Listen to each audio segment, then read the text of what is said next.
CIET-NCERT द्वारा प्रस्तुत है कला पर आधारित कक्षा 6 की हिंदी की ध्वनि पाठ्य पुस्तक कृति। पृष्ठ 34। संगीत। गीतम वाद्यम च नृत्यम त्रयम संगीत मुच्यते। अर्थ: गायन, वादन एवं नृत्य तीनों के सम्मिश्रण को संगीत कहते हैं। जब किसी गीत को स्वर सहित गाया जाता है, वाद्य यंत्रों द्वारा उसकी संगति की जाती है और अभिनय द्वारा उसके भावों को प्रकट किया जाता है, तो उसे संगीत कहा जाता है। श्लोक स्रोत: संगीत रत्नाकर, श्लोक 21, स्वराध्याय।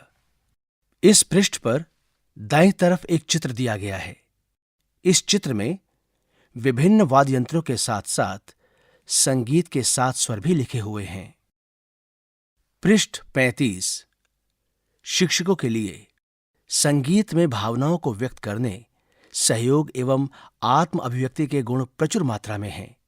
इस पुस्तक का उद्देश्य विद्यार्थियों में संगीत की प्रति रुचि को बढ़ाना और उनको मौलिक कौशल सिखाना है। पुस्तक में दिए गए गीतों और गतिविधियों को प्रस्तुत करना रोचक होगा, जिससे हमारे विद्यार्थी विशेष रूप से प्रारंभिक चरणों में केवल परिणाम पर ध्यान केंद्रित न करके उत्साहपूर्वक प्रक्रिया में भाग लेने के लिए भी सक्षम होंगे। 1. घर पर अभ्यास करने से गायन, वाद्य बजाने, संगीत सुनने एवं रचना करने आदि की क्षमता का विकास होता है। उनमें तुरंत अनुकरण करने की क्षमता भी विकसित होती है। 2. विद्यार्थियों को संगीत समारोह में ले जाकर अथवा किन्हीं माध्यमों से प्रसारित हो रहे संगीत को सुनाना चाहिए। 3. किसी संगीत कलाकार को विद्यालय में आमंत्रित कीजिए और विद्यार्थियों को कलाकार से प्रश्न पूछने और चर्चा करने के लिए प्रोत्साहित कीजिए। 4. त्योहारों और सांस्कृतिक अनुष्ठानों से बच्चों को विशेष लगाव होता है।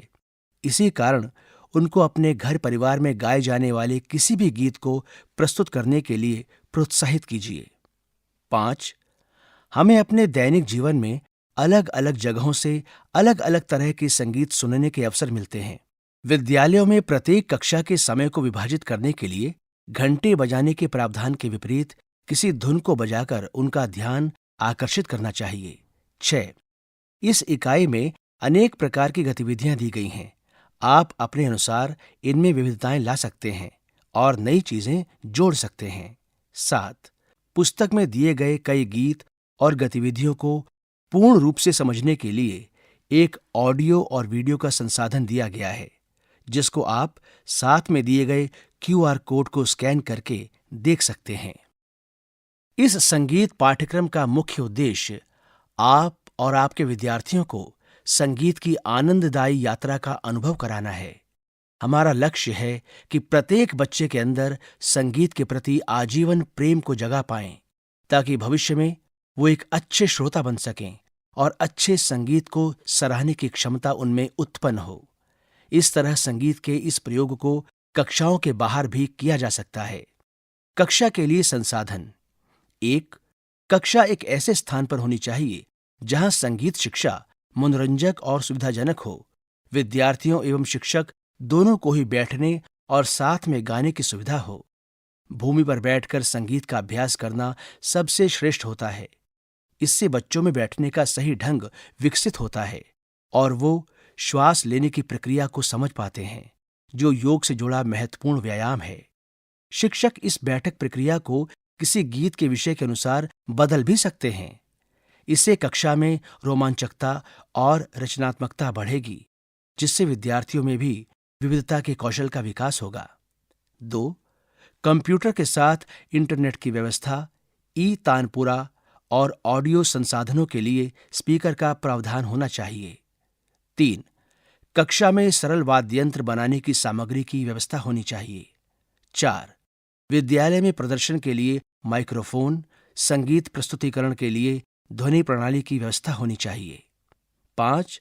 हारमोनियम, ढोलक, मंजीरा, शेकर्स अर्थात झुंझुना, तैम्बोरीन, माउथ ऑर्गन, तानपुरा, तबला इत्यादि जैसे वाद्य यंत्रों का प्रावधान होना चाहिए। 6. भारत का मानचित्र, विद्यार्थियों को उन राज्यों का वो स्थान दिखाने के लिए उपयोगी सिद्ध होगा जहां से विभिन्न भाषाओं की विभिन्न रचनाएं सृजित और प्रचलित हुई हैं। पृष्ठ 36, अध्याय 6, संगीत एवं भाव। उद्देश्य: संगीत के किसी अंश को सुनकर यह समझना कि वो किस प्रकार मनोदशा और भावना को प्रभावित करते हैं और संगीत के माध्यम से अपने विचारों और भावनाओं को प्रकट करना सीखना।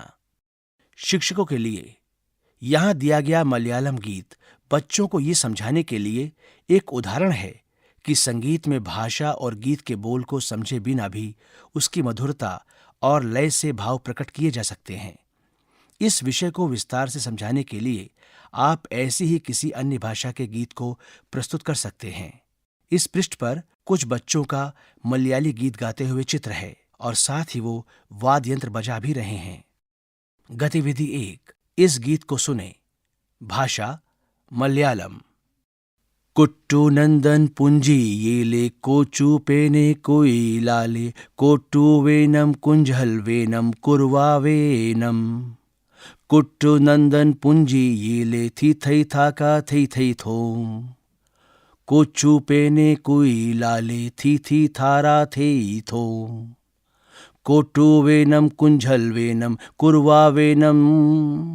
ओ थी थारा थी थई थाका थई थोम। थी थारा थी थई थाका थई थोम। थी थारा थी थई थाका थई थोम। वरावेल कनारो वेनम कोड़ी थोरा नंगल वेनम। विजय श्रीलाली थरई वरुण जंगल। ओ थी थारा थी थई थाका थई थोम। थी थारा थी थई थाका थई थोम। थी थारा थी थई थाका थई थोम। करुथा चिराकू वाचो थी थाका थई थोम।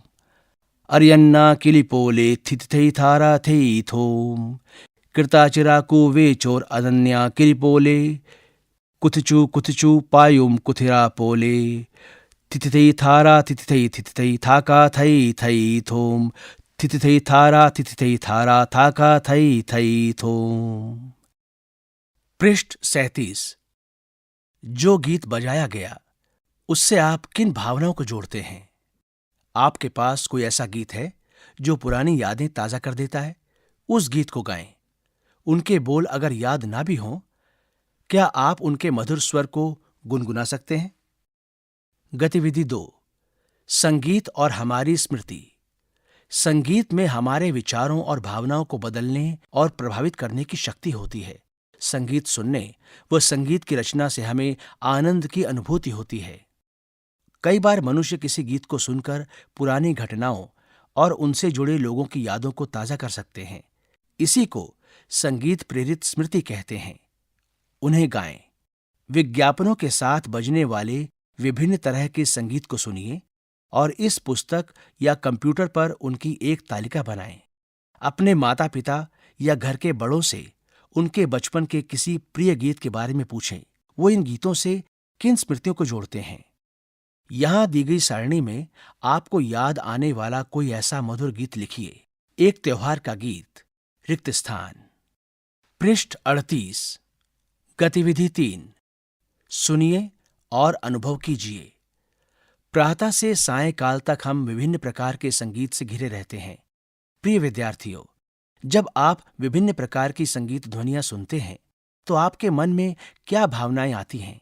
उन पर विचार कीजिए।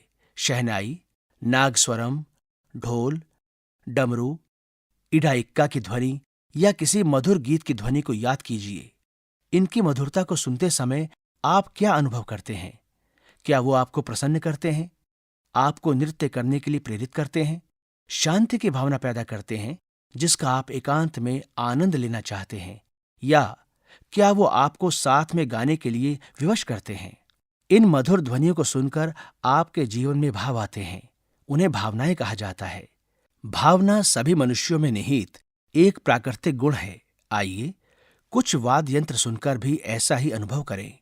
इन सांगीतिक अंशों को सुनते समय आपको क्या अनुभव हुआ? अपनी भावनाएं लिखें।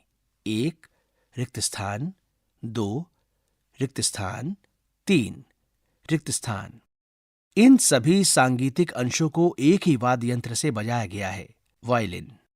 इस पृष्ठ पर दाईं तरफ सबसे ऊपर वायलिन का एक चित्र है। जिस तरह आप अपने कंठ की ध्वनि से किसी भावना को अभिव्यक्त कर सकते हैं, जैसे कि खुशी, उदासी, प्रबल और मृदु, ठीक उसी प्रकार एक वाद्य यंत्र भी किसी भी भाव को अभिव्यक्त करने में सक्षम होता है। आपने वायलिन की ध्वनि को सुना। अब आप भारत में प्रचलित अन्य वाद्य यंत्रों को भी सुनने का प्रयास कीजिए। उदाहरण के लिए बांसुरी, सितार, शहनाई, तबला आदि, और इन सभी वाद्य यंत्रों की विशेष ध्वनि को समझने का प्रयास कीजिए और साथ ही ये भी समझें कि किस प्रकार भिन्न भिन्न ध्वनियों के माध्यम से भिन्न भिन्न भावनाओं का जन्म होता है। पृष्ठ 39। गतिविधि 4, संगीत का चित्रांकन। अभी तक हम ये समझ रहे थे कि संगीत का प्रत्येक अंश एक कहानी बताता है। अभी हम एक दूसरा प्रयोग करते हैं। संगीत के इस अंश को सुनिए और इसे अपनी कला के माध्यम से दर्शाएं। आप चित्र बनाने के लिए रंगीन पेंसिल, कलम या रंगों का भी प्रयोग कर सकते हैं। चित्र को एक शीर्षक दीजिए। इस पृष्ठ पर बाईं तरफ नीचे कुछ रंग और पेंसिलें दी गई हैं और उसके सामने दाईं तरफ एक रिक्त स्थान है। पृष्ठ 40। शिक्षकों के लिए आप कक्षा को समूहों में विभाजित कर सकते हैं और प्रत्येक समूह को किसी भी पाठ्यक्रम से एक विषय या प्रसंग दे सकते हैं। निर्धारित समूहों को लय या स्वरों की मधुरता के माध्यम से अपने विचार संगीतमय ढंग से प्रस्तुत करने होंगे। अगले पृष्ठ की गतिविधि 6 के अंतर्गत बताई गई ध्वनि के उतार चढ़ाव और गतिशीलता का भी प्रयोग कर सकते हैं। सुझाए गए विवरण का प्रयोग कीजिए या शिक्षार्थी अपने कथानक को भी प्रस्तुत कर सकते हैं। गतिविधि 5, संगीत के माध्यम से अपनी भावनाओं को व्यक्त करें। क्या आप शब्दों के बिना अपने शरीर द्वारा इन भावनाओं को संगीत के माध्यम से व्यक्त कर सकते हैं? जब आप क्रोधित होते हैं तब आप क्या करते हैं? जब आपको खुशी होती है तब आप क्या करते हैं? जब आप दुखी होते हैं तब आप क्या करते हैं? आप अपने कंठ के स्वर या अपने शारीरिक ताल वाद्य अर्थात ताली, पैर की थाप, चुटकी बजाकर या श्वास से इन्हें व्यक्त कर सकते हैं। दृश्य 1, मैं अपने विद्यालय की आगामी अध्ययन यात्रा के लिए उत्साहित हूँ। बाहर चिड़ियों की चहचहाट को सुनते हुए मैंने अपने कमरे में खड़े होकर अलमारी में कपड़े टटोले। विभिन्न पोशाकों को पहनकर देखने के पश्चात उपयुक्त पोशाक मिल सकी। हाँ, ये यही है। मेरी खुशी का कोई ठिकाना नहीं रहा। मैं जंगल को देखने के लिए तैयार हूं। दृश्य 2, बस की लंबी यात्रा के बाद हम अंततः अपने गंतव्य पर पहुंच ही गए। जैसे ही हम सफारी जीप पर चढ़ने की तैयारी करते हैं, शीतल पवन चलने लगती है, जिससे पेड़ के पत्ते आपस में फुसफुसाने और नाचने लगते हैं। पेड़ भी होले होले झूमने लगते हैं। दृश्य 3, हम जैसे जैसे जंगल के अंदर पहुंचते गए, विभिन्न प्रकार के जीव और पौधे दिखने लगे। जंगल में जीवन का स्पंदन था, जो कीड़े मकोड़ों की भिनभिनाहट, चिड़ियों के चहचहाट और पशुओं की ध्वनि से गतिशील था। इस पृष्ठ के सबसे ऊपर 6 बच्चों के चित्र हैं, जो अलग अलग प्रकार की गतिविधि कर रहे हैं। पहली लड़की हाथ से ताली बजा रही है और चित्र के नीचे लिखा है ताली। दूसरा बच्चा पैर की थाप दे रहा है और नीचे लिखा है पैर की थाप। तीसरा बच्चा टैप कर रहा है और उसके नीचे लिखा है टैप।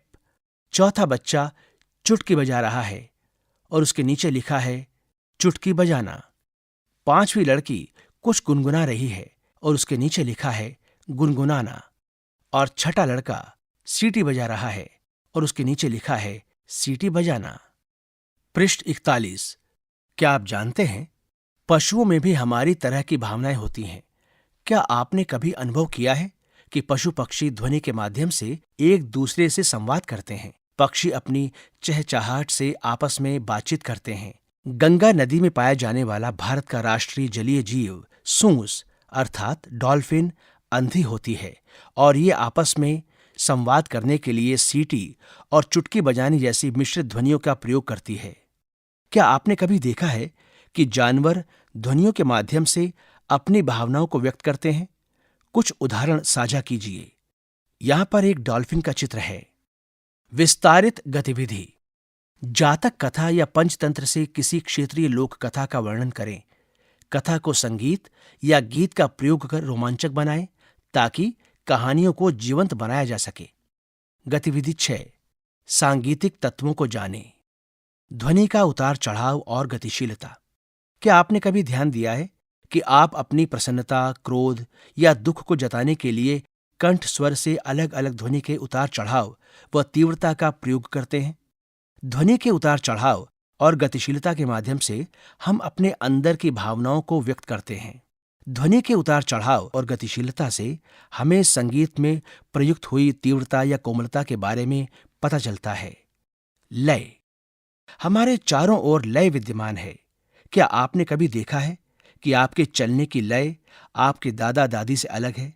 संगीत में लय एक रूपरेखा के समान है जो गीत के साथ बजने वाले ताल को गति देती है। स्वर गीत। इस वीडियो को समझें और स्वर गीत को गाएं। ये गीत रागम शंकर भरणम अर्थात राग बिलावल पर आधारित है। गीत को गाते समय स्वर के उतार चढ़ाव की भिन्नता पर ध्यान दीजिए। लय बनाए रखने के लिए अपने हाथों का प्रयोग कीजिए। यहां पर 2 वाद्य यंत्रों के चित्र हैं। पहला चित्र नक्कारे का है, दूसरा चित्र घूमट का है। ऊपर दिए गए वाद्य यंत्रों की तारता भिन्न है। नक्कारा की ध्वनि तीव्र होती है, वहीं घुमट की प्रतिध्वनि मंद होती है। पृष्ठ 42। क्या आप जानते हैं 7 स्वरों में केवल 5 स्वरों का रूपांतर संभव है।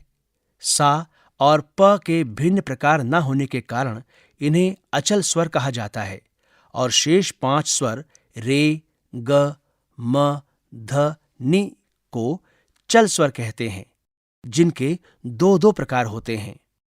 स्वरों का उच्चारण हिंदुस्तानी और कर्नाटक संगीत में।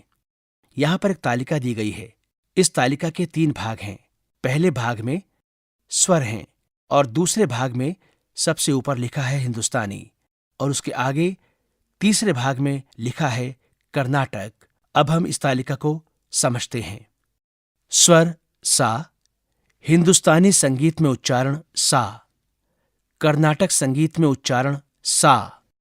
स्वर रे, हिंदुस्तानी संगीत में उच्चारण रे, कर्नाटक संगीत में उच्चारण री। स्वर ग, हिंदुस्तानी संगीत में उच्चारण ग, कर्नाटक संगीत में उच्चारण ग। स्वर म, हिंदुस्तानी संगीत में उच्चारण म, कर्नाटक संगीत में उच्चारण म। स्वर प, हिंदुस्तानी संगीत में उच्चारण प, कर्नाटक संगीत में उच्चारण प। स्वर ध, हिंदुस्तानी संगीत में उच्चारण ध, कर्नाटक संगीत में उच्चारण द। स्वर नी, हिंदुस्तानी संगीत में उच्चारण नी, कर्नाटक संगीत में उच्चारण नी। आइए जानते हैं कर्नाटक और हिंदुस्तानी संगीत शैलियों में गाए जाने वाले 12 स्वरों के नाम। यहां पर एक तालिका है। पहली तालिका में लिखा है हिंदुस्तानी संगीत और दूसरी तालिका में लिखा है कर्नाटक संगीत। आइए पहले हिंदुस्तानी संगीत की तालिका को समझें। सा षड्ज, रे ऋषभ, कोमल ऋषभ, शुद्ध ऋषभ।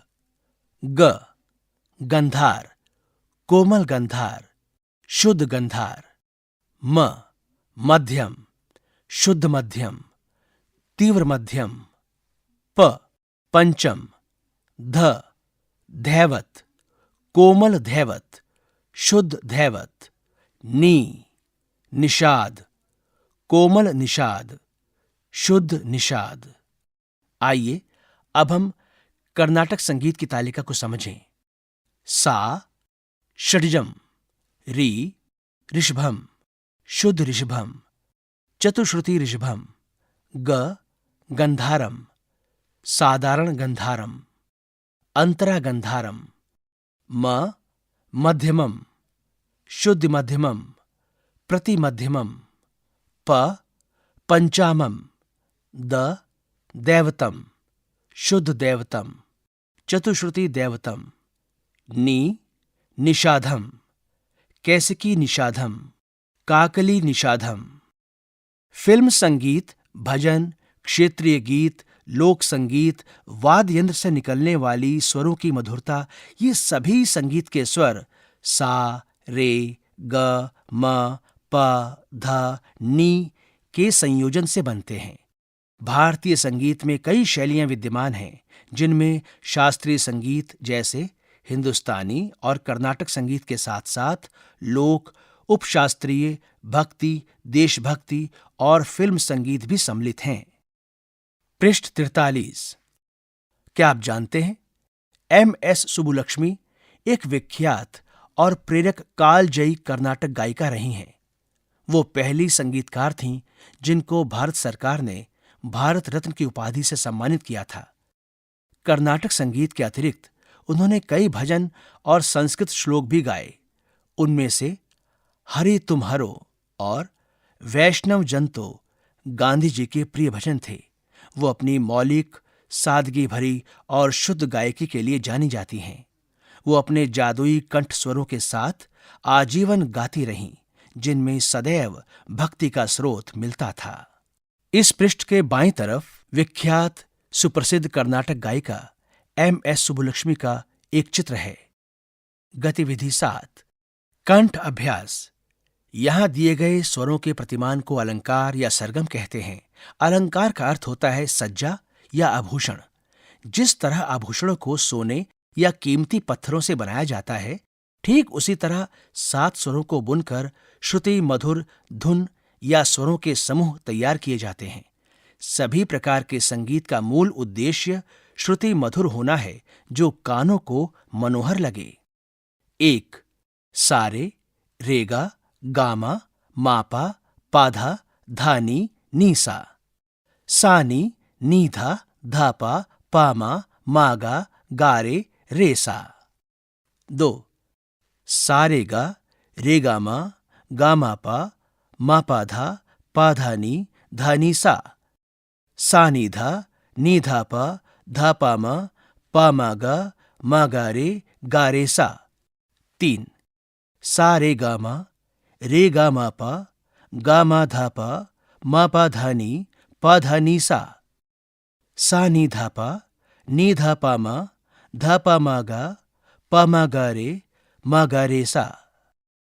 4.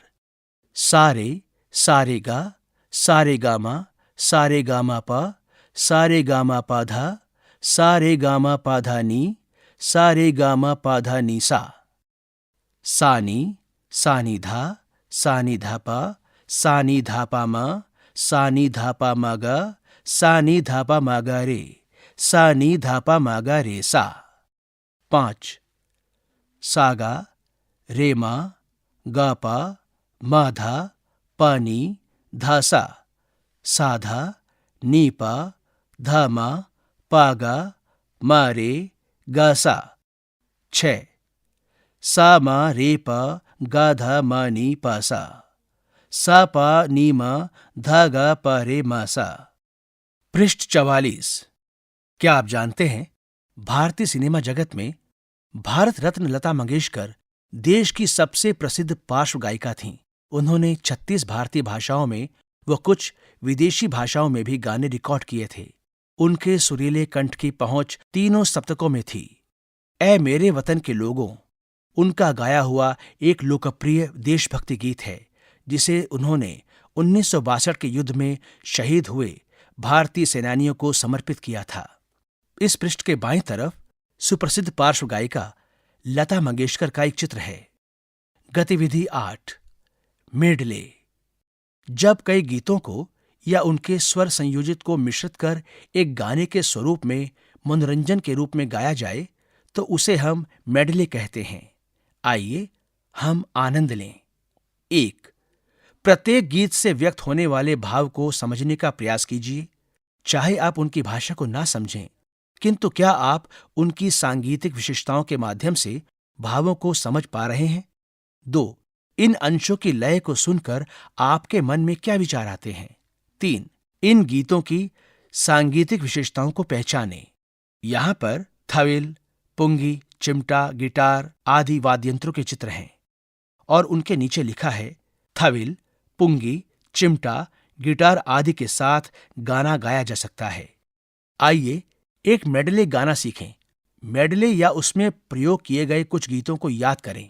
कक्षा को समूहों में विभाजित किया जा सकता है। प्रत्येक समूह इस मेडले का एक अंश प्रस्तुत कर सकता है। भारत के विभिन्न क्षेत्रों के उत्साहपूर्ण गीतों को चुनकर इस मेडले को बुना गया है। खुशी से झूमें और गाते समय लय को दर्शाएं।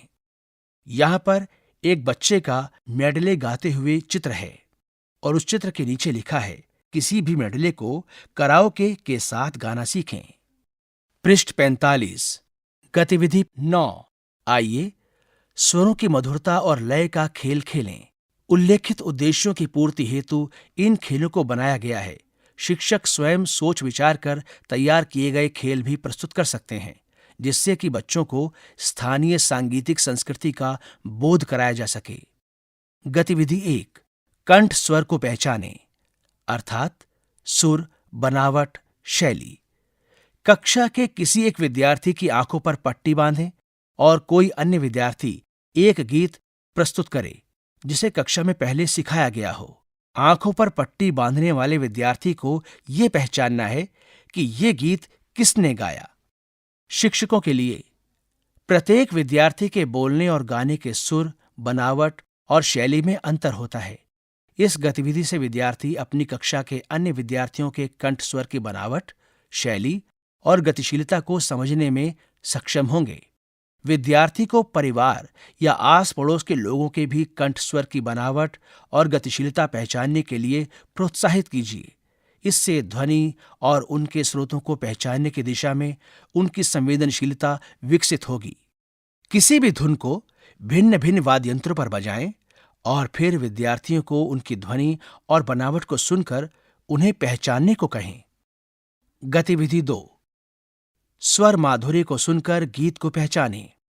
किसी एक विद्यार्थी को एक गीत गुनगुनाने के लिए चुनें। विद्यार्थी ऐसा कोई गीत गाए जिसे कक्षा में पहले सिखाया गया हो। गीत के स्वर माधुर्य को सुनकर कक्षा के अन्य विद्यार्थियों को यह पहचानना है कि ये कौन सा गीत है।